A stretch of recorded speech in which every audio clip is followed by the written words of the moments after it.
unified voice in the TV industry. Did you know TV advertising is still king? It drives website traffic, boosts brand equity, and powers integrated campaigns. Even in an age of digital, TV stands strong, resilient in tough times. Our global TV deck is your treasure trove of insights and data. With charts, graphs, and success stories, it's your guide to impactful TV advertising. Curious to learn more? Visit our website and see how Global TV Group 358 keeps television at the heart of entertainment in Jamaica. Get ready to binge watch the future.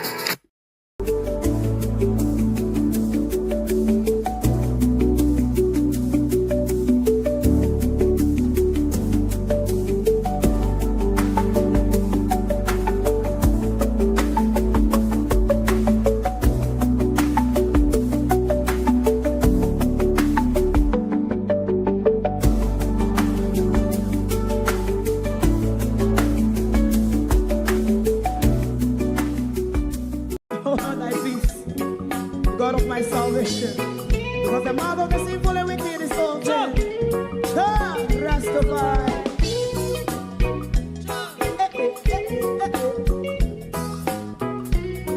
Come with I.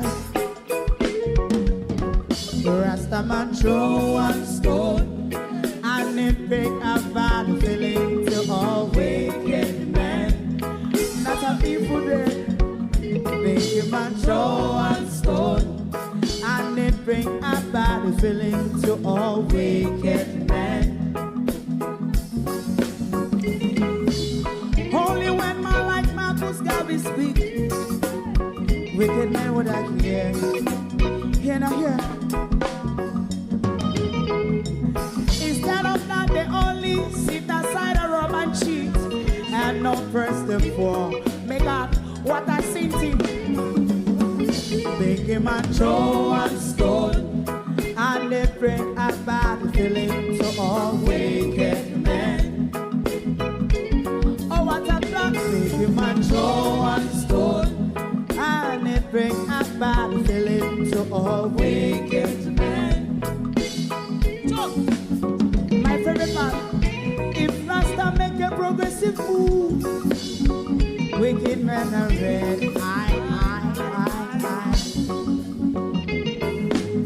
How they want to see the day them can sell out Rasta and sell it out and sell out Babylon. They give man throw and stone, and they bring a bad feeling to all wicked men. They give man throw and stone, and it bring a bad feeling to all wicked men. If Rasta make a progressive move, wicked men are red.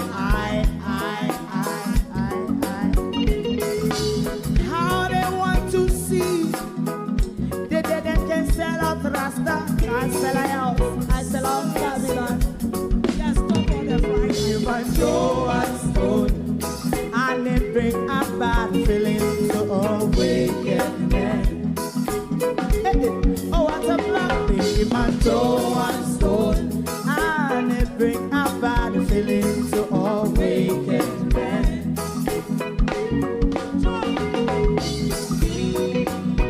You have eyes to see, let him see. You have ears to hear, let him hear. What a prophet must say.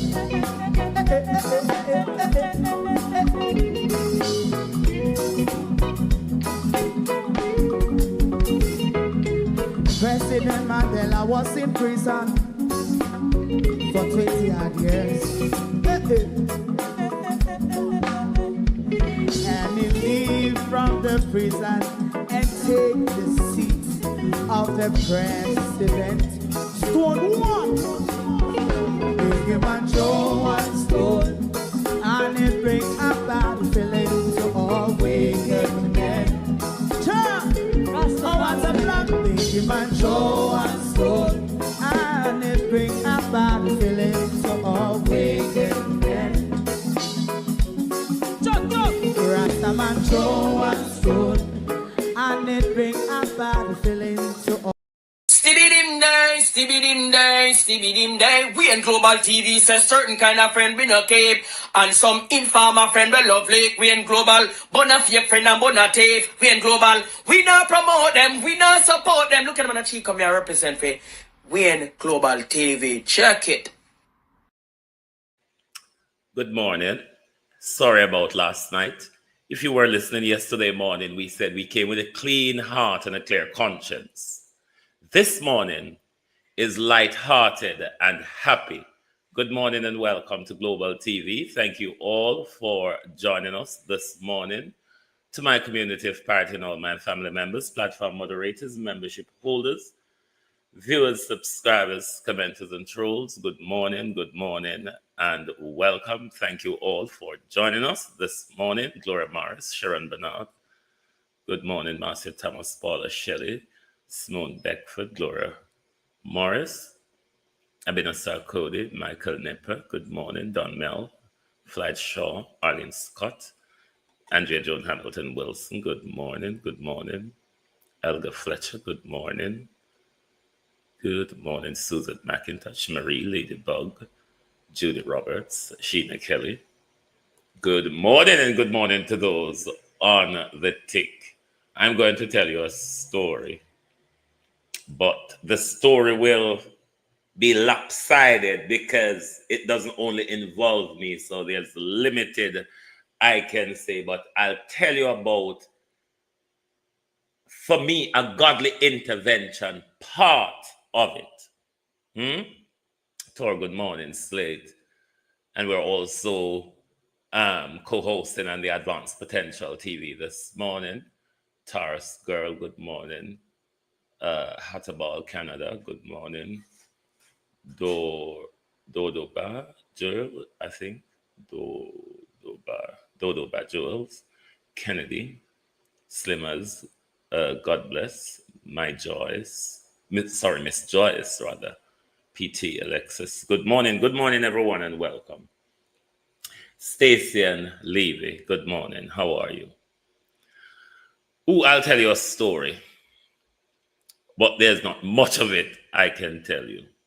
For the last 5 weeks, I have been thrown into serious depression, not stress, serious depression, even though I am functioning in front of you. I have felt and was more likely falling off the wagon because of very stressful issues of some psychological story that's been thrown my way and things that I have to verify. I came upon brick wall, but I've been directed by a sequence of numbers, intuitive thoughts, and a very loud noise in my head. That very loud noise carried me to many different angles trying to solve the problem, which almost drives me crazy, meeting up on brick wall. But I kid you not, on Sunday evening after my aunt's funeral, and with everything, to roll back, the funeral in Birmingham a week ago was the most depressing part of the whole experience. Before I leave for Birmingham, I came upon a great, huge brick wall to do with the story. I can't say more than the story because it doesn't really involve me only. But on Sunday night, Sunday evening, dusk and dark, after me watch me auntie funeral, me go to park, go sit down, and me say, just go sit down on park bench. So there was a park bench right at the roadside at the pavement. So I was sitting there, and somebody passed me on the road, but they're hooded up. I have no idea who it was. And the noise coming on my head to do with the scenario again. And the noise start telling me, run after the youth there. Run after the youth there. Him will solve the puzzle. This was exactly the noise that was in my head. Run after the youth there. Run after the youth there. Him will solve the puzzle. And I was still sitting there. And it's like somebody literally picked me up and pushed me, and I start running after the youth. Now, running after those generation in this country can be dangerous because them will just think say attack you, I go attack them. But before reaching up to him, I shout at him. And then when me shout at him flick off him hoodie and him turn around. It is somebody who I knew. The knives in my head. So I explain a limited part of the story to him and me tell him the brick wall that I met upon. And him say, oh, XYZ, go yasso. Immediately I was experiencing a lot of feelings from what was happening. Anxiety, claustrophobia, obsession. The only feeling I probably wasn't experienced deep enough was paranoia, but I was having all of those depressive feeling, hopelessness, feeling lost. I haven't even been cycling for weeks now because I'm not focusing and I don't want to ride into anything. So for the last week, I haven't been even cycling. Nobody still managed understand that I was seriously disturbed, even though I appear to be functioning. The information that that guy who the noise in my head told me to trace solved the problem yesterday morning. Now, the reason why I didn't do a show last night, I was interacting with my spirit and crying last night. And one of my friends said this to me in the past. Why is it that you never appear as if you have problems? I said I always have problems, but what I do, that's the time when I become defensive and more alert. I don't sit down and wallow when I have problem. Because even yesterday when I called my cousin and said, one of my cousins said, I've solved the problem. She said, boy, your blood clot determined, because I explained to her what I was experiencing. But that direction in my head, the noise in my head, if I had ignored it, I would still be in that major depressive phase trying to solve the problem. I kid you not, the voice said, run after the youth there, run after the youth there, it will solve the puzzle. And I hesitated, and trust me, immediately he said to me, go that direction. My heart came down immediately. And yesterday morning, I followed his direction. The problem was solved.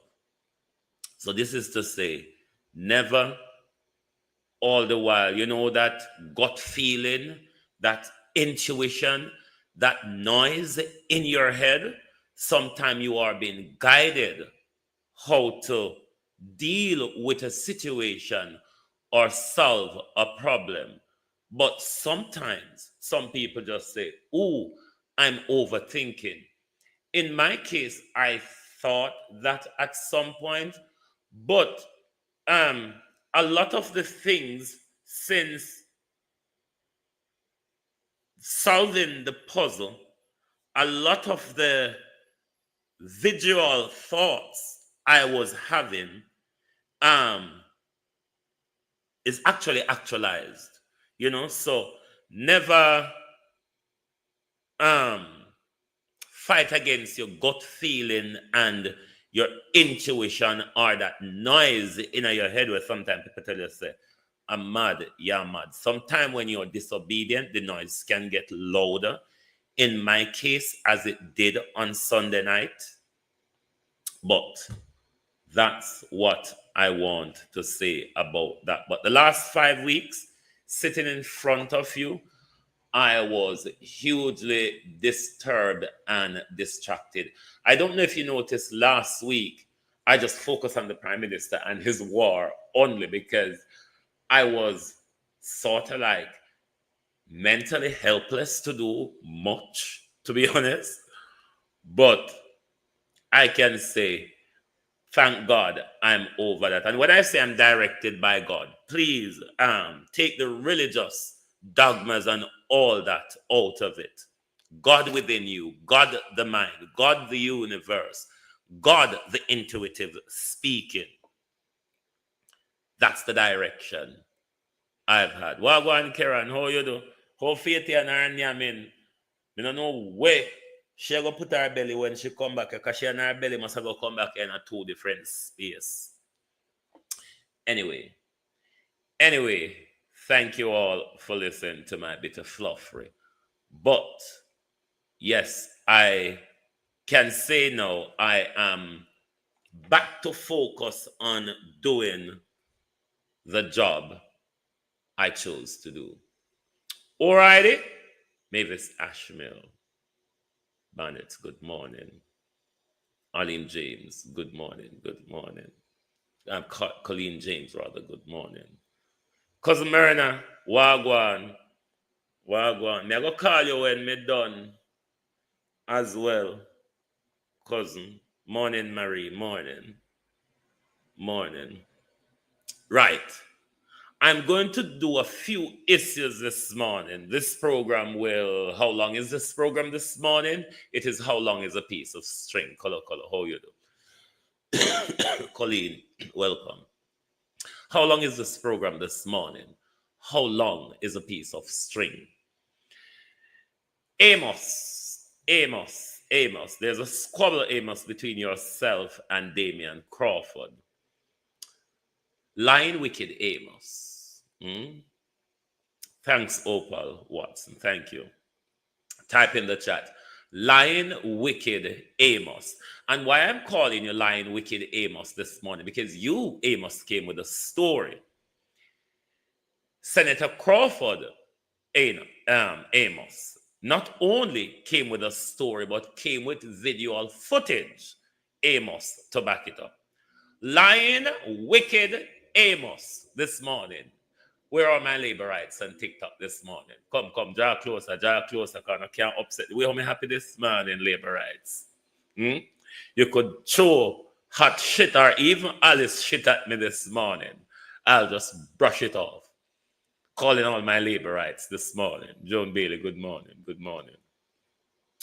Wicked lying Amos. We're going to go straight into Amos and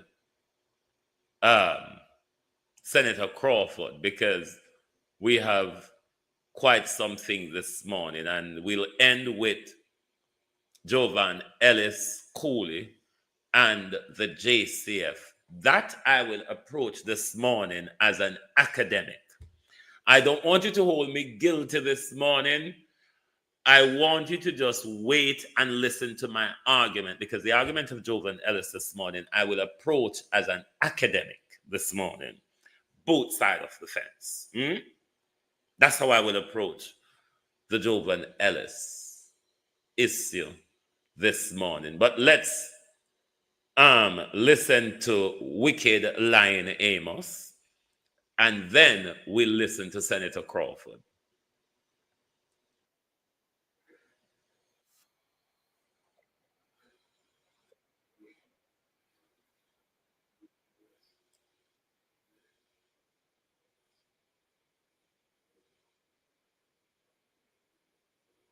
Oh, sorry, ma'am.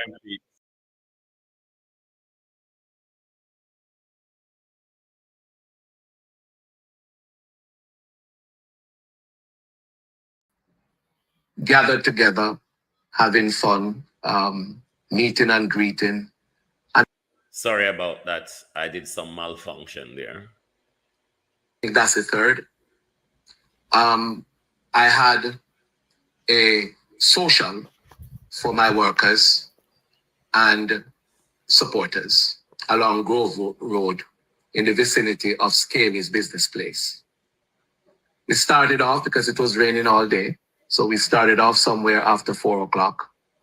I got there minutes after 5 o'clock, and we were gathered together, having fun, meeting and greeting, and enjoying the atmosphere of togetherness and the atmosphere where JLP people meet and was communing one with the other. Sometime after 7 o'clock, while I was playing a game of dominoes, I was told that Mr. Crawford were on the scene. Please listen to Lyad Amos' story well, because Mr. Crawford is going to throw him out the window. I didn't pay it any mind. I continued to play dominoes. And then he came over to where I was and he greeted me and I greeted him. And I think that's the best way to do things, to act with each other in a way that our supporters, they themselves will emulate and to act among themselves despite the rivalry as such. I didn't take it for anything because I thought that he would have recognized that it was a JLP event and that himself and Mr. Herbert Garrix, the councillor for Linstead, who was on the scene, along with 4 others, 2 men who came with Mr. Crawford in his vehicle, and Mr. Garrix came there with a female and another man. However, they remained on the location.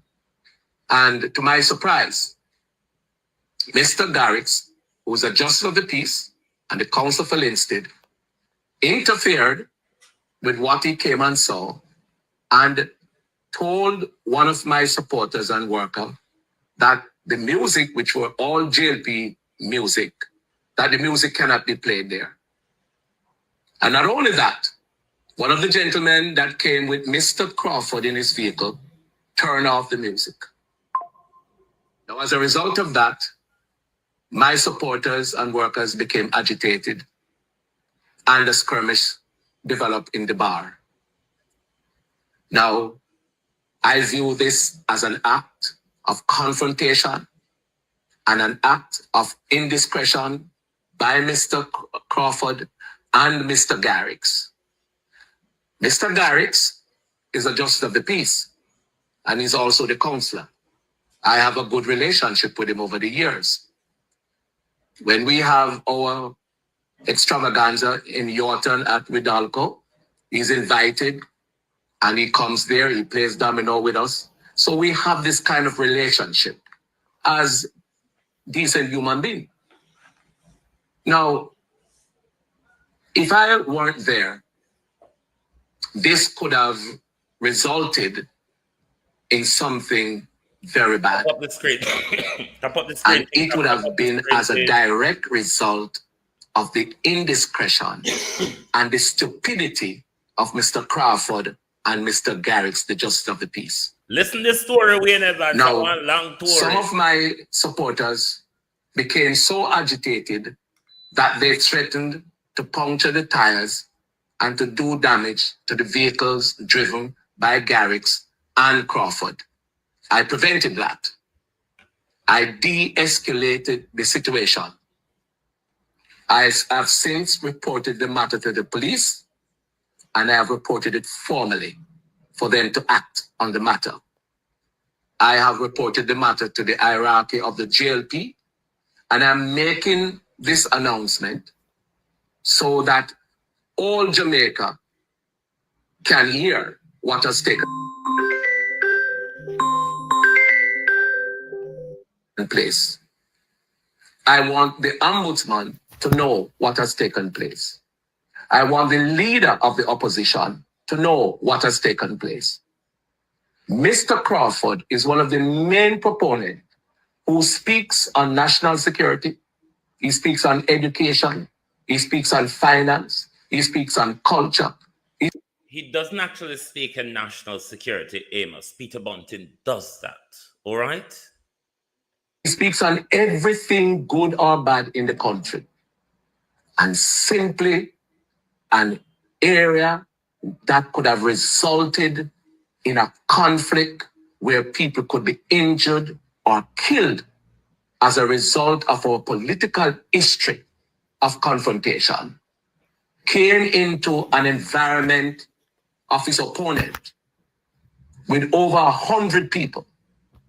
and conducted themselves in a way and manner that I am now convinced is an act of confrontation. Let me be very clear. I have reported the matter to the police.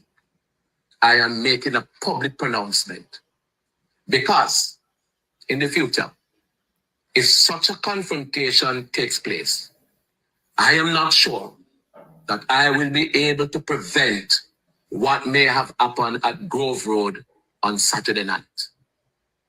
If it happens again, I will be holding Mr. Crawford, Mr. Garrix, the leader of the opposition, as the ones who have started political or violence in the country whilst an election is being contemplated. Bear in mind, that is only a story. Anybody could tell you, say, fly pitch pan shit, but him never eat it. Anybody could tell you a story. Bear in mind, it is a story. But in the story, you know, there's always that octopus tentacle that reaches to the leader of the opposition. Luckily this morning, his race, creed, color, nationality, passport, or birth paper didn't get into it. But the tentacle reaches to the leader of the opposition. Amos has only told us a story. Now what you're going to hear from Mr. Crawford is a story backed up. Amos, the former deputy or whatsoever commissioner of police, the brown uniform Amos. Listen to how a story is presented, Amos, backed up by evidence, wicked policeman. We have never had it in St. Catherine Northwestern. I have never had to treat with a matter such as this. And I am bringing it to the public's attention so that if and when there is a recurrence, Mr. Crawford will not be able to speak his way out of it. This is the problem. Mr. Crawford and Mr. Campbell is creating too much havoc for this government because, you know, those two PNP are very lippy. Senator Crawford and General Secretary Dr. Dayton Campbell are two very lippy PNP. Two PNP that the Bangladesh labor rights can barely try to get around. It's hard, labor rights. I know it is hard to get around those two. There is a concerted effort by the Jamaica Labour Party in trying to silence the voice of Dr. Campbell and Senator Crawford. I'm just wondering if they will at any point succeed. But they are trying very hard to silence the voice of those two opposition because hard to get around those two labor rights, isn't it? Okay, now that we were invited to play dominoes, we came. Let's listen to Senator Crawford's side of the story backed up by evidence.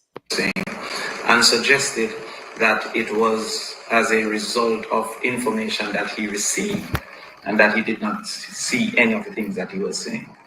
I asked him in that conversation, why would it be that as a former assistant commissioner of police, you would take hearsay and not investigate any at all?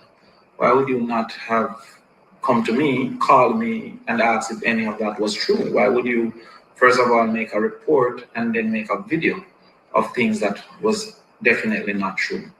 Therefore, what we will do in this video is to show video footage of the entire process of what took place, showing that we had no altercation, that nothing of the sort happened, and that there was no confrontation at all in that space. I can speak to certain matters of fact First of all, that I came with no individual. I arrived from math classes on invitation to play dominoes. I arrived from math classes with my assistant only. The video will prove that to be true.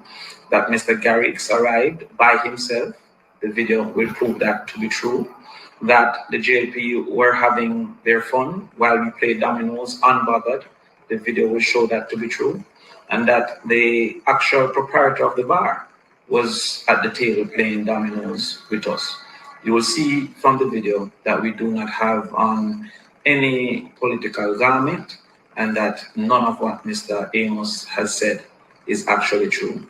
The JLP is depending on lies to win this election. So I was invited by the proprietors to play dominoes from Friday night at the bar. I indicated to them that I was preparing for the math classes that I have with the students, and that I would not be available until Saturday at 6. The agreement was made for Saturday at 6. Service. I had no knowledge, no inclination, no information that Mr. Amos would be present at the bar. So here you see us arriving I'm in the Suzuki Vitara, and you can see us arriving at about 6:10, 6:05 in the broad of the day. It's clear that this isn't after 7. So we're arriving in the broad of day. You will see me driving myself, reversing to park. You will see me highlight from the vehicle. I am in the gray shorts and the white shirt. So no political color, because I was actually coming from class. My assistant there has come out, and you see me walking across the road there. Now you will see where I actually now close the car. You will see where I close the car, you see the blinkers go off. Still no 2 men. I don't know where Mr. Amos got this Crawford arrived with 2 men from. My assistant is now feeling quite aggrieved that she was mistaken not only for a man, but for 2 men. All right. So we went to greet some individuals across the road. And here you see Mr. Garrix arriving by himself in his red shirt. There's Mr. Garrix there. He's closing his car. Nobody came with Mr. Garrix. So at this time, only 3 of us are present. Nobody came with me. That was a lie. No men came with me. That was a lie. And no male came with Mr. Garrix. That was also a lie. So the evidence from the video captured shows Mr. Garrix arrived by himself, and I arrived only with my assistant. None of us was politically clothed, nor prepared for any type of altercation.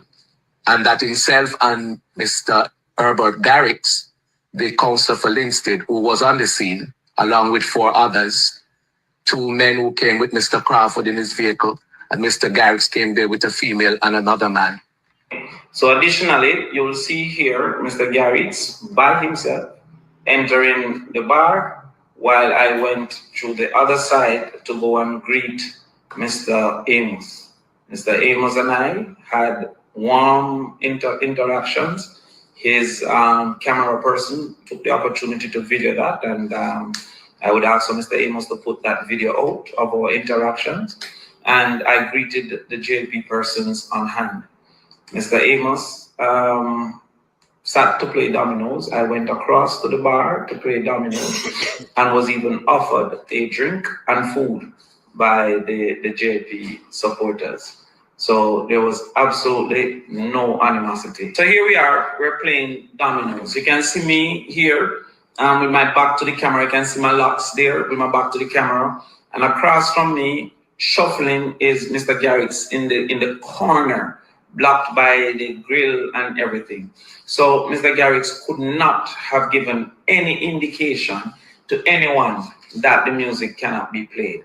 As you can see, we're very unbothered. You can see the JP, they're dancing. This fellow is putting up the V sign, and they're dancing. We're still playing dominoes, we're unbothered. As was already proven, no male came with me, so no male that I came with could have turned out the sound. And Mr. Amos was nowhere in this space, in this vicinity at all. He was absent from this space. So Mr. Amos could not have heard or seen any of what he has reported. So they're dancing, we're playing, and it's going on. Now you can see here the proprietor, the owner of the bar, gets up to suggest that let us keep it non-political and just keep it friendly. So this is the owner of the bar. He was playing with us. He was sitting at the table. And you can see me here saying, yo, come on, come. Because I was indicating I had no problem with it. I was actually drinking a Heineken at the time. On Mr. Amos Bill jokingly. So he gets up, he goes to the bar, and he seems to be indicating to them that, yo, change the music. None of that had anything to do with us. He came back, sat down, no altercation. There's no evidence. I would love for Mr. Amos to show where was this altercation that he's speaking of. Where was this altercation that erupted with 100 men? And I mean, the truth is, I don't know. Mr. Amos must believe I'm John Wick. How could I take on 100 JLP people and with his opinion of only 4 men, which was not true? We had no men. So therefore, how would we have taken on 100 JLP people with just 2 men? Am I John Wick? So the truth of the matter is that everything that he has said is a lie. He knows it's a lie. And I'm challenging Mr. Amos to show the video of anything that he says. We have captured all of this. The bar has all the videos. Any news media that wants to interview the proprietors of the bar, they'll indicate that we were invited to play dominoes. We came, we only played dominoes. We interfered with no one, and nothing that Mr. Amos has said is true or actually happened. So as I said, I called Mr. Amos. I indicated to him that it was not reasonable for us to be going back and forth, and I asked him to correct it by removing the video, and he has not. In fact, what they have done is to promote the video and to act as if it is true, seeking to sully my character and to get, I guess, rile up his supporters. In my time in Northwest St. Catherine, nobody has been disrespectful to me. Nobody has been antagonistic to me, and I have not been antagonistic to anyone. It is not in my character to be so. And so we found it necessary to make the truth be known and to indicate that we have video evidence and none of what Mr. Amos said is true. I challenge Mr. Amos to show his evidence or to apologize to the nation for having sought to create political disruption in lying so publicly. I really wonder to myself how many young men might be in prison at this time because of Mr. Amos' penchant for telling fibs and untruth. Because what he has done here cannot be the modus operandi of a senior superintendent or a senior police officer or a former assistant commissioner of police. Mr. Amos, please make this right.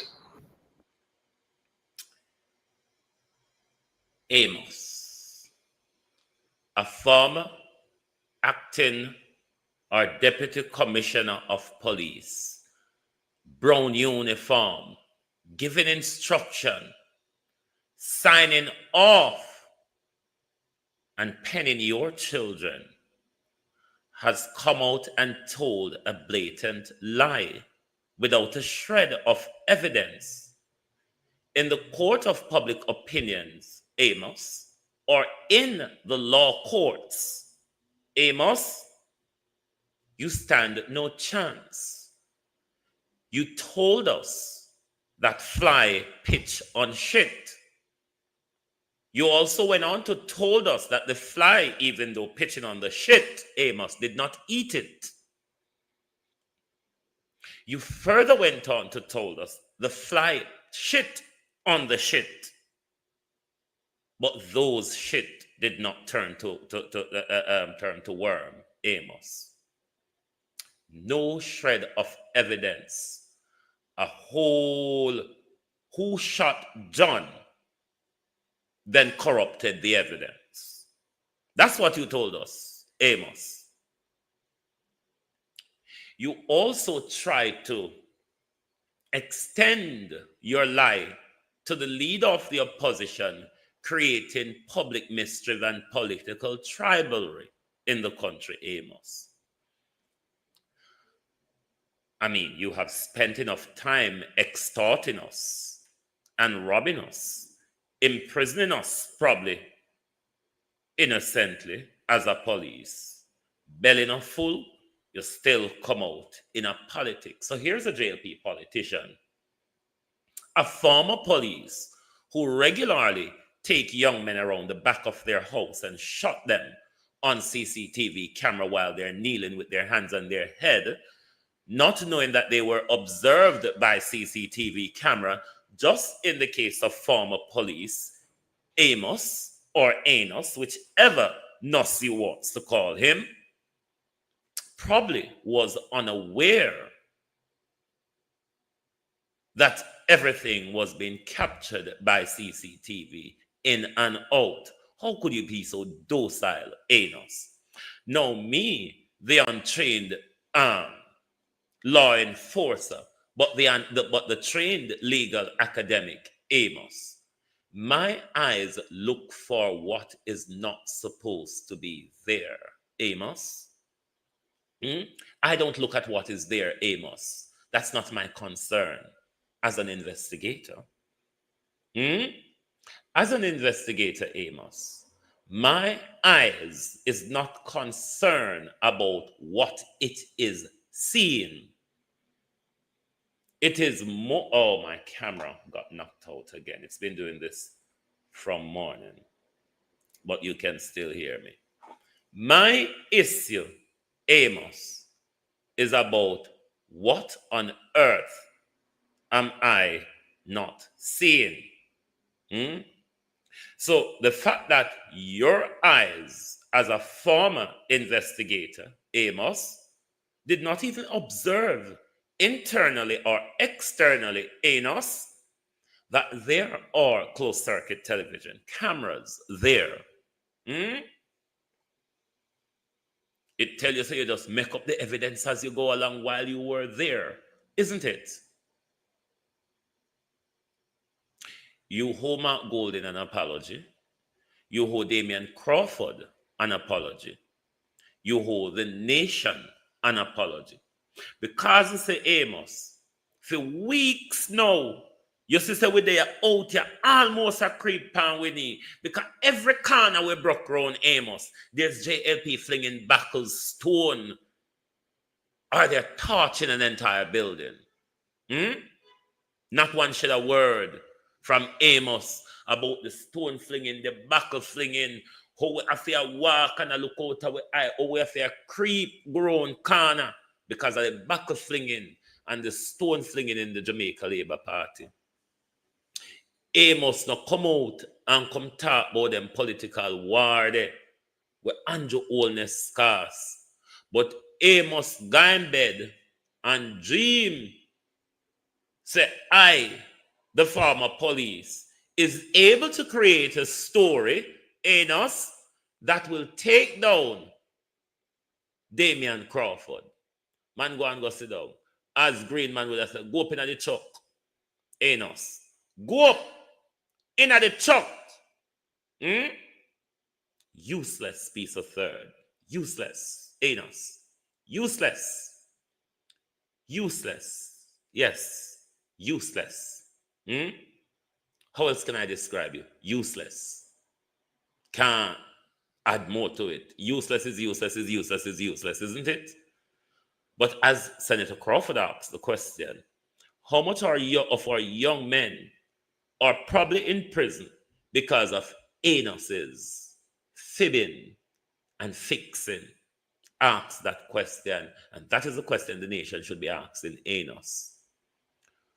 How much young men are in prison because of your fibbing and your fixing?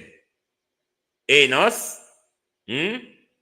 JLP police, wicked, liar, thieving, cunning, corrupt. Jamaica Labour Party police. Anyway, we're going to go on with the program because we wanted to get Enos and his bit out of the way. And even though, you know, we know your JLP and you all don't have nothing about on yourself much, really. But at least you can try to be a human. Let's turn now to the headline story of Job Lane, and we'll listen to a few video clips. And then, as I say, I'm going to approach this academically this morning. And I hope you'll understand why I'm taking an academic approach to the issue this morning. So you're telling me he spent 3 years in prison for you? He did something. And he must get 3 years for the girl before me. And he had 3 years for the girl, the 9-year-old before. Yeah. So that's 6 years. This bathroom, and the policeman tell me say anything I see in my panty, I'm not supposed to clean it out or nothing. So when I go in the bathroom, I see blood and white stuff. So my mother tell me say I discharge. And at the same time I break down and them just switch me go to hospital, Spanish Town Hospital, and then take me close and place and go code. Bill the other day for a 1-year-old baby when that child for molest, and the mother must come catch him and he broke the baby hand and bite the baby in her back because he not get for molest her and run off. What you say he did with that 1-year-old? Yeah. Try for molest the baby and the mother hear the baby a ball and go into the house. So when you see mother come, he broke the baby hand and bite the baby in her back. The true and living God, the omnipotent God, the high Shaddai God. You see, it's no things, God. So much more, God. God, you said you move my prayers, God.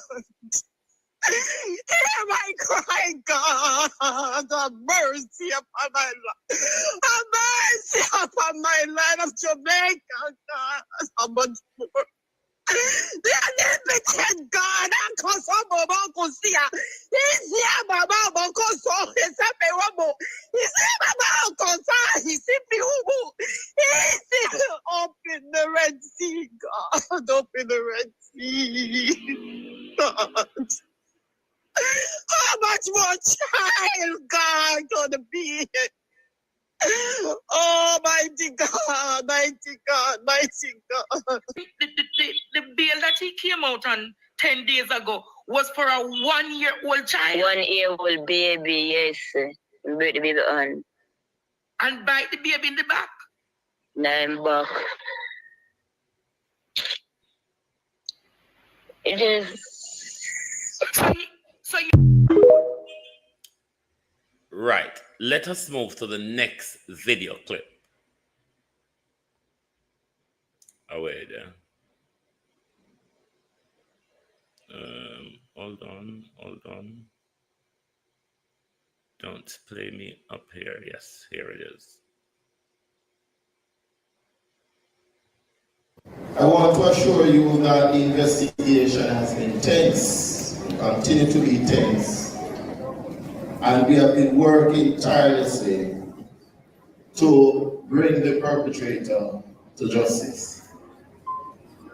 Today I bring an update on the investigation. That investigation led a team from St. Catherine North into the Clarendon area,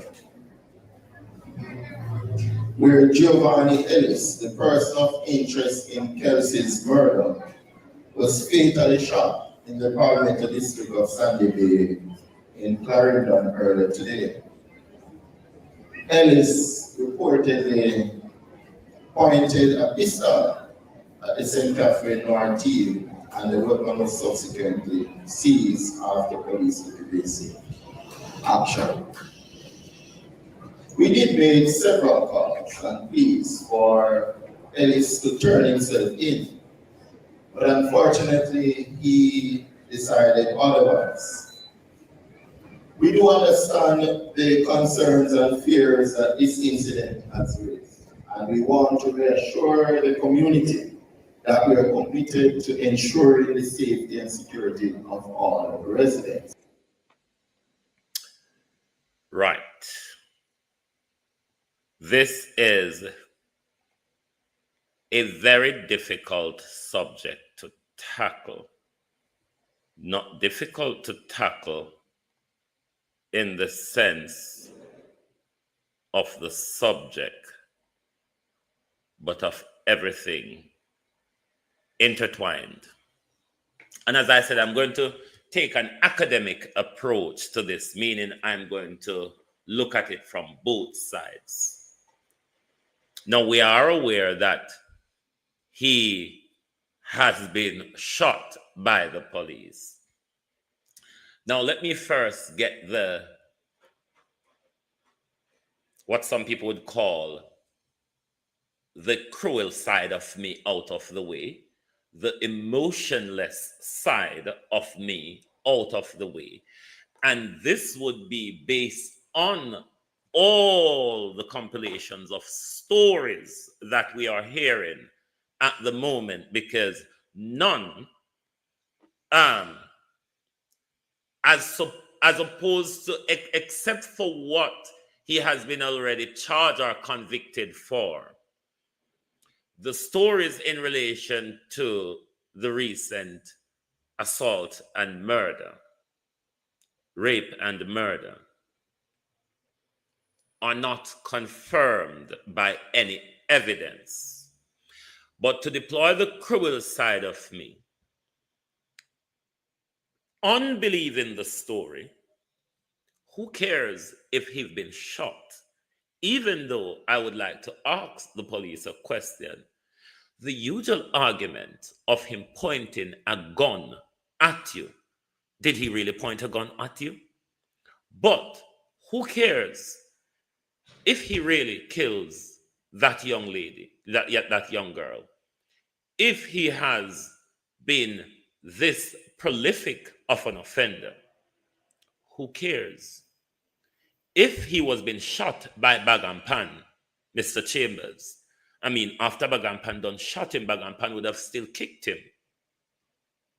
I mean, if they want to even shake him back to life, knock upon over him and revive him and shot him again, who cares? I really couldn't give a toss on the information we hear operating that I believe the information.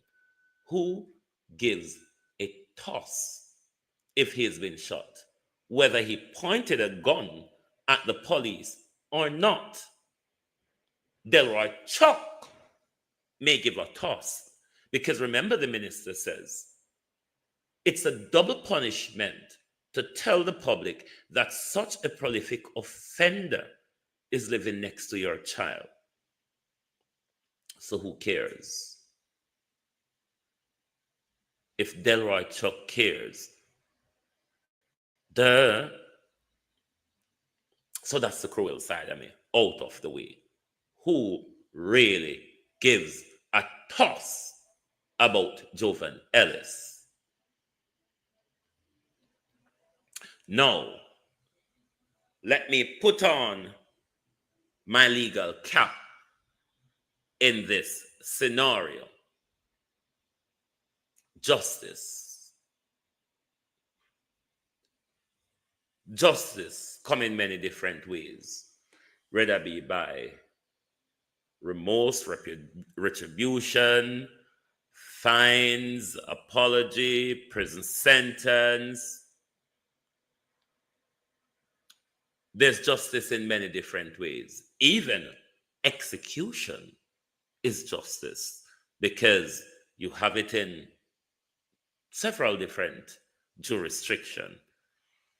All of us are aware of the American jurisdiction, whether it be by lethal injection or whatever. It used to be hanging. Is execution before trial really justice? and I'm being academic here, is execution without trial really justice? Of course, there are proof from previous conviction that he is such an offender. Is the story true though? Could he been set up? Because everybody knows that him is. I'm just treading academically. I'm warning you. And if no evidence, such as eyewitness, forensics, CCTV, or otherwise, has confirmed it to be true, is execution really justice? What if, just a broad what if, forensic evidence turns out that she was raped and murdered by somebody else? You see, I've always puzzled with the death penalty, because you can reverse a life sentence, you can reverse whatever the sentence is except for a death penalty. It's not that I do not agree with the death penalty. I more so struggle with the jurisdiction that imposes the death penalty. Let's look at our jurisdiction. Deanne Campbell, how you doing, my friend? The Easy Jerk, Colleen Jones. Let's look at our jurisdiction and just keep Amos and his story in mind real sweet while we're looking at our jurisdiction, DK.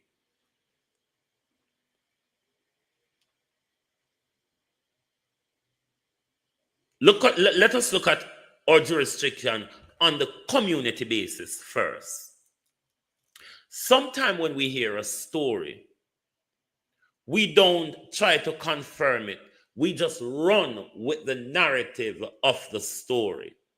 I'm not defending this young man. I hope nobody walks away this morning thinking that Jovan Ellis has been defended here. I'm just being academic this morning. Given that we know the level of corruption in law enforcement, given we know how the fibbing and fixing works, could it be, or what if people like Jovan, I would want to go on trial, believe you me, because I would want all the evidence explored and contested. What if it sounds like that's exactly what you are doing? Shelley and Wright, you don't understand when people are taking an academic approach, or have you not heard what I made clear on the right of my argument? So if you're going to use my argument, you need to use the left and the right of my argument. I made the right clear first, what I think. Now that I'm going through the left of it, you need to understand how an academic approach is done. A critical analysis. A critical analysis. How much times, Shellyan, have we seen people get their case dropped in the justice system because there was a huge shed of corruption, there wasn't the proper or correct evidence or whatever? Me exploring the administration of justice is not a defense for criminality. Because people can really get set up doesn't mean that he's been set up, but there's no problem in exploring. This is why there is a court of law to present evidence and to contest evidence. So far, we have his previous conviction. Your previous conviction is a likelihood that you will you could do the same thing again. Doesn't necessarily mean you will do the same thing again. So far, we have word of mouth on the current issue. It's not confirmed by eyewitness forensics or a confession. So I'm exploring the administration of justice because shooting people doesn't always mean the administration of justice. Because it is not impossible that it could turn out that it might not be him. It's an academic exploration. It is not impossible. The fact that you're a thief in a community doesn't mean that you broke into Miss Matty's shop. But the entire community will say that you have broken into Miss Matty's shop. This is why we have to explore the administration of justice. And I don't think execution is without trial really mounts up to it. This is why we hold close, as you hear Isa talks about, the cloak of the presumption of innocence. The cloak of the presumption of innocence. You are protected in law by it until the evidence is presented. So far, what we have are previouses. We have previous conviction. Yes, we know from those previous convictions there is a major issue. There are high and more than highly likely that he would have, that he could have. Have we, though, got the evidence that he has? The other part of my problem with the police officer, did he really point a gun at you? Did he really point a gun at you?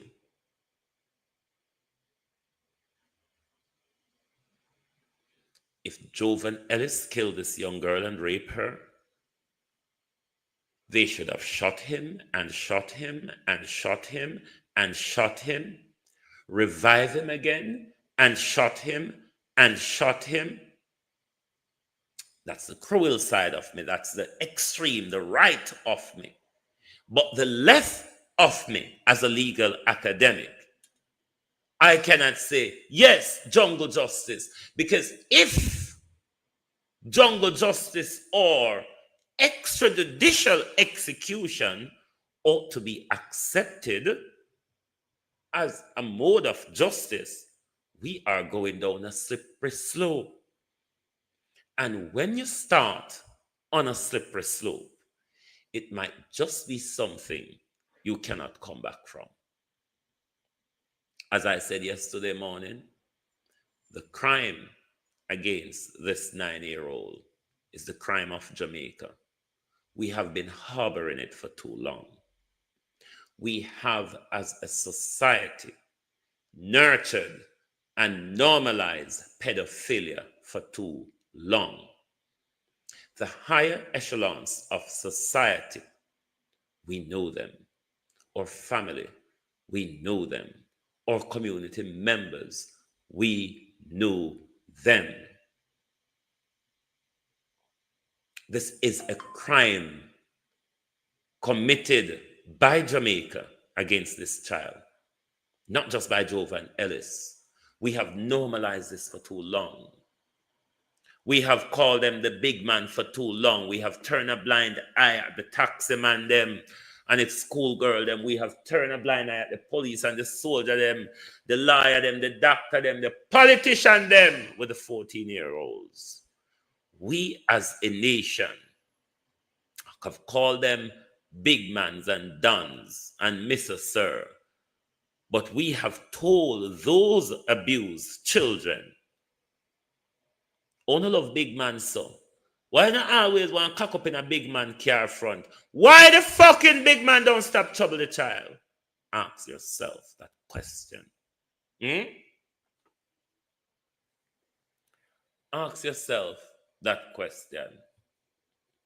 I heard something that the demon said. I don't even remember what the demon said, but because I did put it in my library, I just want to see if I remember what did this demon. Oh, this is some question asked to Andrew Holness by Kabuma over at IRA FM. Let's get this on the road because Andrew Holness now answer Kabu question. So Kabu, I put them out in the universe so somebody could see the criminal of a prime minister that we have. Top him. And that shoulder that is carry a burden. Because you're a human, Andrew Holness. That's why I wonder how you sleep at night. Because I know how the human mind works. Sometimes you may think that you can be tough and you can be ignorant of things or of feelings or of thoughts, Andrew Holness. But I know you are human. And I often ask myself the question, how on earth could you sleep at night? Because I'm not making decision that affects a nation, Prime Minister. I'm not even making decision that affects anyone. On a simple psychological issue, have me unable to sleep or eat or focus properly for 5 weeks, Prime Minister. How on earth do you sleep, is my question. And this is pertaining to the statements he made in St. Thomas recently. I played them this morning regarding access to the beach, access to land here in Jamaica. So my first question is to Andrew Holness, and I hope someone will tell him. He's probably listening. If he's not, then I hope someone will pass it on. One of the issues, and it's really not a problem, but one of the issues that we face here at the Africa Forum is that no one from the Jamaica Labour Party will accept an invitation to come on this program. And so we have to throw these questions out like this. Matter of fact, my producer was told by Robert Morgan a few 50K likes already. months Come on, back, Labour rights, stop over up a year, the screen. that Andrew Holness would never come on this program. How are you? So congratulations to all of you. But here we go. Mr. Prime Minister Andrew Holness, are there no provisions in your government for the people of Jamaica to enjoy recreational spaces such as the beach without having to provide in those spaces such as the beach jobs for others? Because this is what you said. Them are going to a job, then creating a job for no, run them. That's basically what you're saying to us. So the question is, are there no provisions in your government for the people of Jamaica to enjoy recreational spaces such as the beach without having to provide in those recreational spaces such as the beach jobs for other people?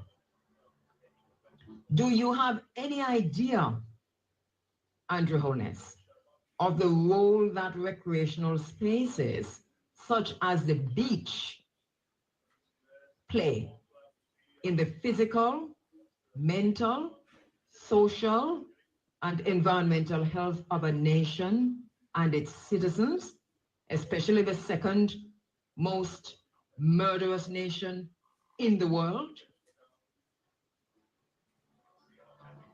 Do you know the extent to which recreational spaces such as the beach contribute to the quality of life of the citizens? Do you have any idea, or do you even care? Or are we just beasts of no nation, good only for your voting pleasure, and then to be discarded before you hoover us up again every 5 years or so with your mouth full of promises and lies like an abusive husband?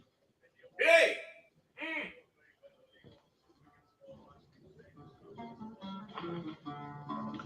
Questions for the Prime Minister. Andrew Holness, to what extent do you and your government allow for recreational issues to be discussed and included in your development plans for this country? Or do you even care? Question for Andrew Holness, Prime Minister of Jamaica.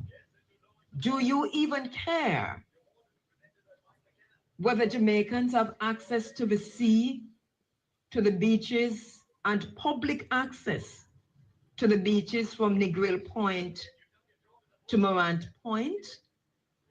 Do you even care that this access is being denied to Jamaicans? Do you even care?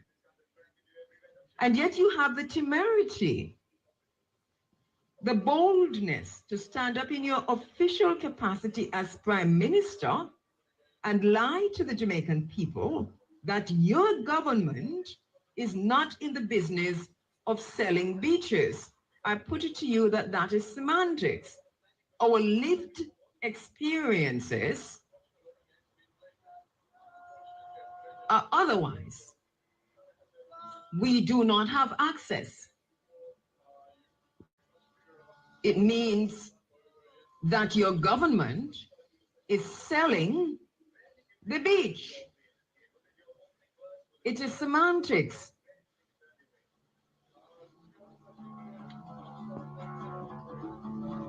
Public beaches serve a number of local and regional functions. Do you care?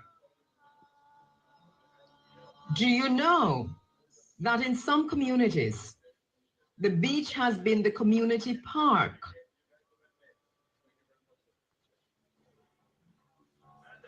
And do you know that the reason why we're losing this kind of communal commensality and turning to scamming and all kinds of things is that over time, there has been a lack of access because of high entrance fees, or just it lock off from way because government sell the land, which was crown land, which we don't know how you get that in the first place to be your land.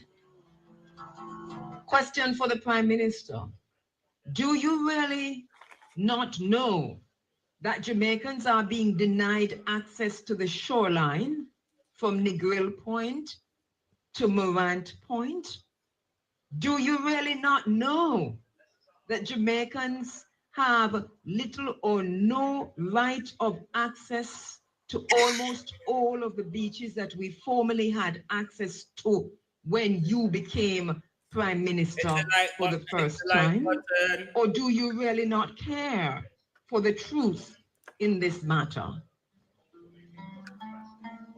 I invite you and Robert Morgan, your flying monkey, and your team, as our brother said from Jabem last week, to get a monkey with wings, Mr. Morgan. Can you imagine?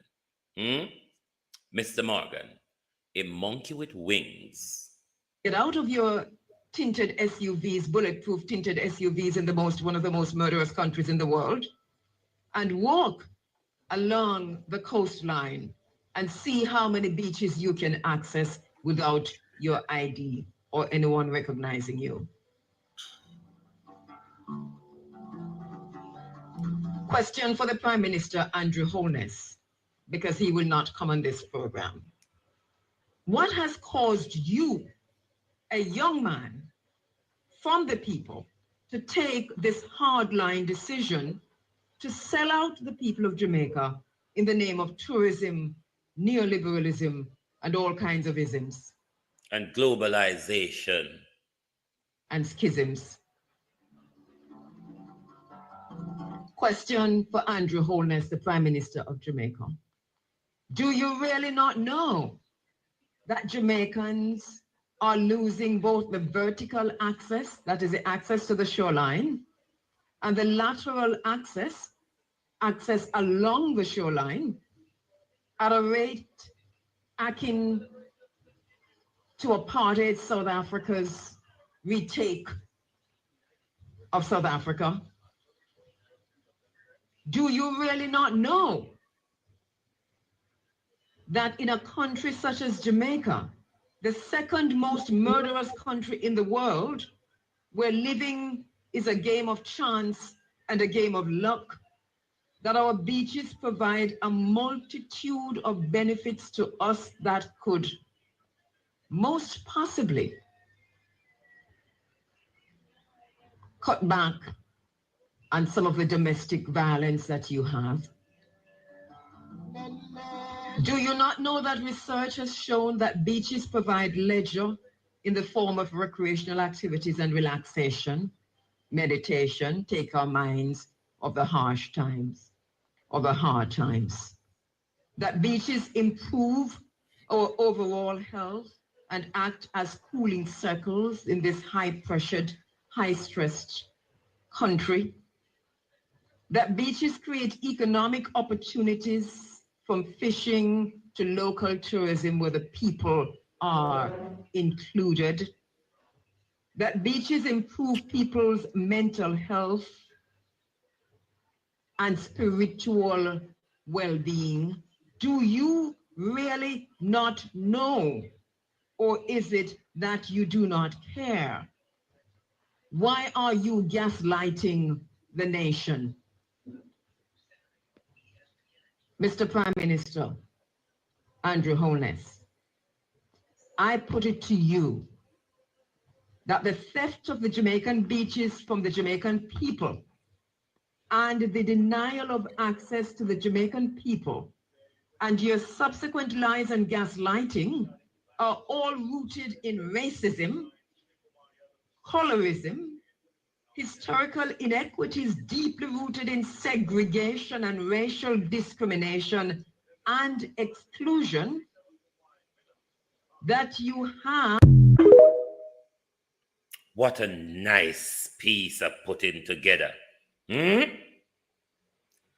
What a nice piece of putting together. You couldn't say it better than Kabu Ma'at. But to talk more about the spiritual aspects of the beach that I don't know if you are aware of. As you heard Kabu Ma'at mention the several different benefits of the beach. But to speak of the sea and the salt itself, whether you want to call it salt or salt water, in the spiritual realm, the salt, the sea, is a detractor of negative energy. It's also a spiritual cleanser. Maybe if we have more access to beaches, we wouldn't be so stressed as a nation. Despite having so much churches around us, we can barely walk without buck with open church step. We are the second most murderous nation in the world. Maybe we need more beaches than churches, because some of these demons that they have let loose walking around us in the name of gangsters and gunmen aligned to politicians, been fed, been given guns and bullets by politicians, and then unleashed on us.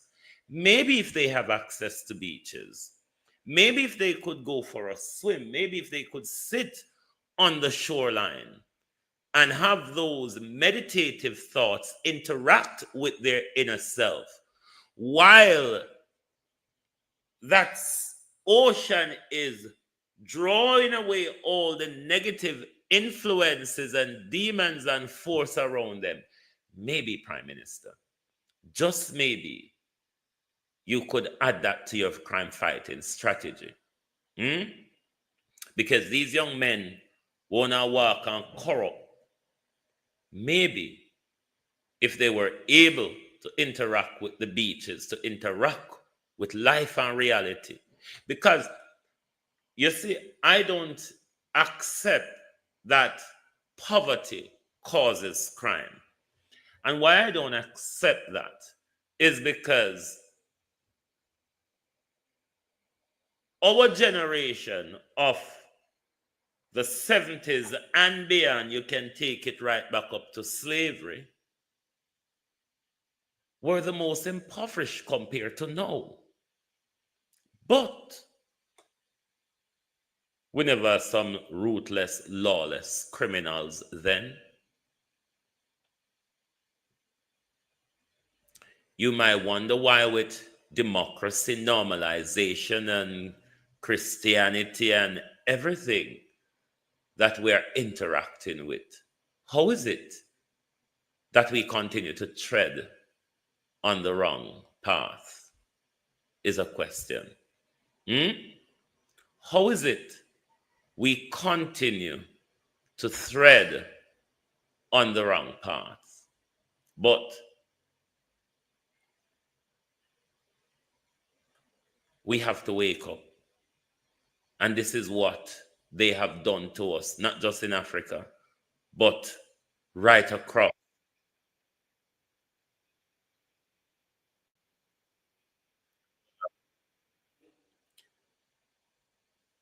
This mind control that they have created amongst us, the division that was created, we are using those same division to destroy ourselves. This is why unity seems so hard for us. If you wanted to stop Africa from becoming a superpower, you wouldn't have to invent a new strategy. The blueprint has already been written, tested, and perfected over centuries. You'd start by making sure Africa never unites. The easiest way to do that is by keeping people divided along ethnic, tribal, and religious lines. If they ever start working together, remind them of past grievances. Stoke old wounds, fund separatist movements, keep border disputes unresolved. Make sure every time they take one step forward, they take 2 steps back because they're too busy fighting each other. You'd install leaders who serve foreign interests, not their people. Find the most corrupt, the most easily manipulated, the ones who crave wealth and status more than progress. Offer them power in exchange for loyalty. If a leader rises who actually cares about Africa, get rid of them. Assassinate them if necessary. But if that's too messy, just destabilize their government and back a coup. If they talk about... You remember what happened to Michael Mandler, didn't you? Nationalizing resources, make an example out of them. If they try to unite Africa, take them out before the idea spreads. You'd keep Africa economically weak by making sure it never industrializes. Let them export raw materials, but never process them themselves. Control the mines, the oil fields, the rare earth minerals. Keep them selling cheap and buying expensive. If a country tries to break free and build its own industries, sabotage it. Place sanctions, destabilize its currency, fund local opposition, crash its economy. If that doesn't work, orchestrate a... The easy jerk. Nothing has ever been so true. Trust me. Nothing has ever been so true. Crime doesn't cause poverty. Poverty doesn't cause crime. Greed is really what causes crime. Nothing has ever been so true. A civil war. People can't build when they're too busy trying to survive. You'd make sure their education system produces workers, not innovators. Teach them history that glorifies their oppressors. Make them think their cultures are primitive. Their ancestors were savages. Their future depends on foreign approval. Train them to memorize, not to think critically. Keep their best and brightest looking overseas for opportunities. Make them dream of escaping Africa rather than fixing it. Offer scholarships that take their top minds to the West and never encourage them to return. Let the continent keep training doctors and engineers only for them to go enrich other nations. You'd control their narratives, own their media, control their stories, dictate their image to the world. You ever why at the same time Andrew Holness government to mash up with education and with health care and agriculture at the same time? Don't keep an eye focused, yeah? Keep fighting political tribal and don't see what they do to the future of our country and our nation. Make them believe they are corrupt, hopeless, eternally in crisis. Flood their screens with poverty porn and war zones. Show them charity ads that make them believe they are helpless without foreign aid. Downplay their successes. Twist their victories into isolated incidents. If an African country develops a groundbreaking innovation, credit a foreign investor. If an African leader implements a successful policy, frame it as an anomaly rather than proof of competence. You'd make sure they remain dependent. Drown them in debt. Offer loans with impossible conditions. Force them to privatize everything so foreign corporations. That's the role of the IMF and the World Bank. Corporations own their water, their electricity, their land. When they struggle, give them just enough aid to keep them alive, but never enough to make them self-sufficient. Use charities to create a culture of reliance rather than resilience. Make them think foreign intervention is necessary, that they can't solve their own problems. That's why I stand behind Donald Trump 100% with the US AID. US need to use its AID to fix its problem at home. America, use your US AID to fix your problem at home. I think you have got enough on your hands, America. Problems, that they always need help from the outside. You'd suppress their military strength. Keep their armies weak, their defense industries non-existent. Sell them weapons to fight. That's why I played it this morning, Janet, because this is why I say it's not just about Africa. If you listen to this, it's precisely what Andrew Holness is doing to our country. That's why I want to focus and stop focus on gimmicks and all sort of shittery out there, because there are dangers ahead.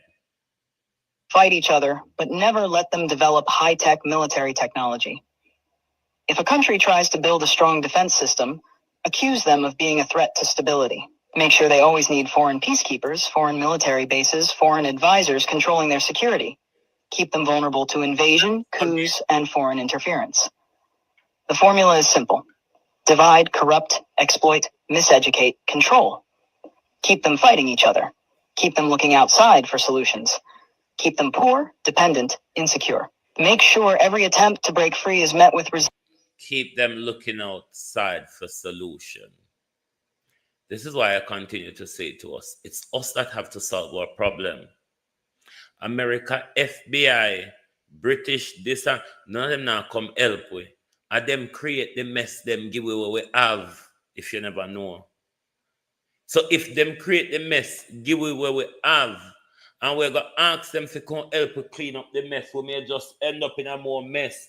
Where in this world and in history have you seen Britain or America go that they have not left a track of devastation, of poverty, recklessness, nakedness, disaster, hungriness? What have you seen Britain and America left behind them good anywhere them go? We have to fix our own problem. Britain and America created the problem we have. Europe and America created the problem we have. We can't keep relying upon Europe and America to come fix the same problem with them create. And we have to get up as a people and tell our ruling class, F you, we are the people and we are going to decide how it's done. If we don't have a strong leader like Chore to come up and say, I'm going to show you how it's done, then us, the people, Because barring that, as I've always said, you must be comfortable going to hell in a handcart. Resistance so strong that the next generation thinks twice before trying again. This isn't a theory, it's history. The real question isn't how to stop Africa from becoming a superpower. It's how Africa can break the cycle despite every effort to keep it down.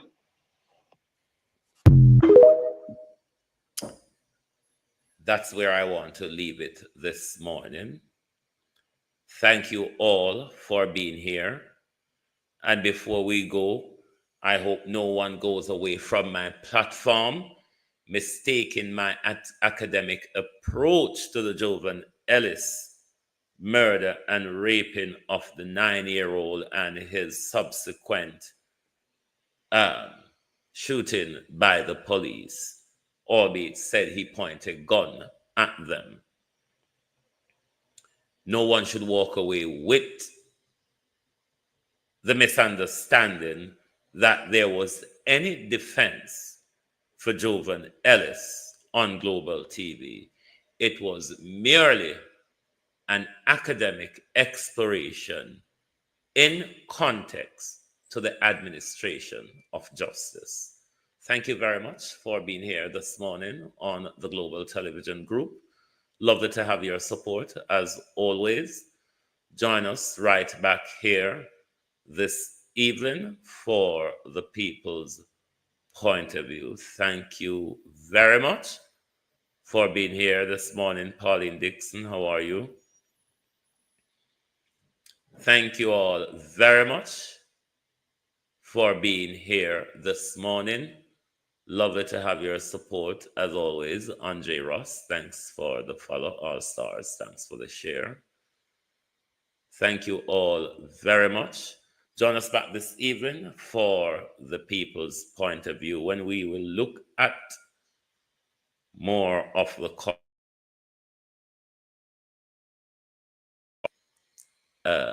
Uswin Archer. Thank you. Thank you. Thank you all. Thank you. And as usual, we'll send you out with the Lipstick Queens of Ghana. Oh, thy peace, God of my salvation, because the mouth of the sinful and wicked is open. Rastafari.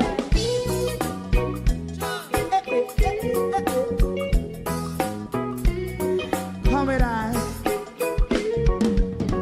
Rastaman throw one stone, and it bring a bad feeling to all wicked men.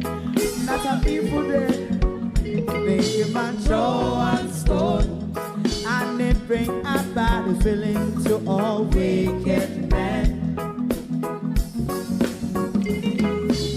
Only when man like Marcus Garvey speak, wicked men would I hear. Hear now hear. Instead of not they only sit aside a rub and cheat, and not first and for make up what I seen to. Make him a throw one stone, and they bring a bad feeling to all wicked men. Oh, what a plan! Make him a throw one stone, and they bring a bad feeling to all wicked men. My favorite part, if Rasta make a progressive move, wicked men are red, how they want to see the day them can sell out Rasta and sell it out and sell out Babylon. They give man throw one stone, and they bring a bad feeling to all wicked men. They give man throw one stone, and it bring a bad feeling to all wicked men. If Rasta make a progressive move, wicked men are red. How they want to see the dead can sell out Rasta and sell out Babylon. Yes, stop on the front.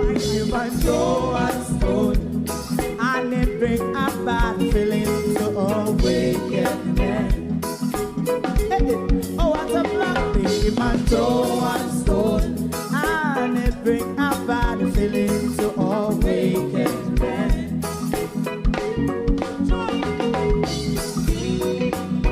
You have eyes to see, let him see.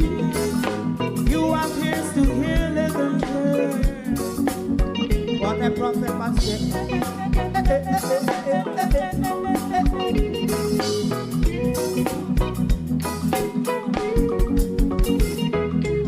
President Mandela was in prison for 20 odd years.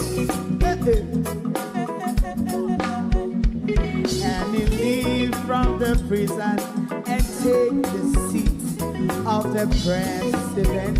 Stone one, big him and throw one stone, and it bring a bad feeling to all wicked men.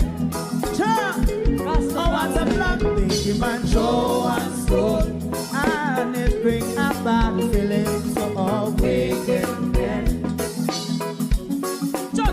Rastaman throw one stone, and it bring a bad feeling to all wicked men.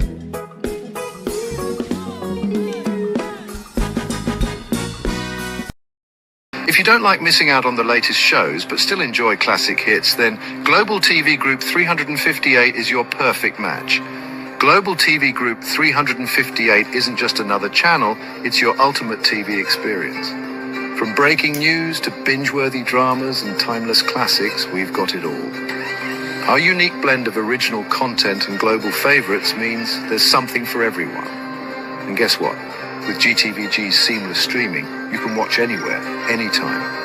Plus, our interactive features let you be part of the action. So, whether you're a seasoned binge watcher or a casual viewer, Global TV Group 358 is here to keep you entertained day and night. Don't just watch TV, experience it with Global TV Group 358. Subscribe now and never miss a moment.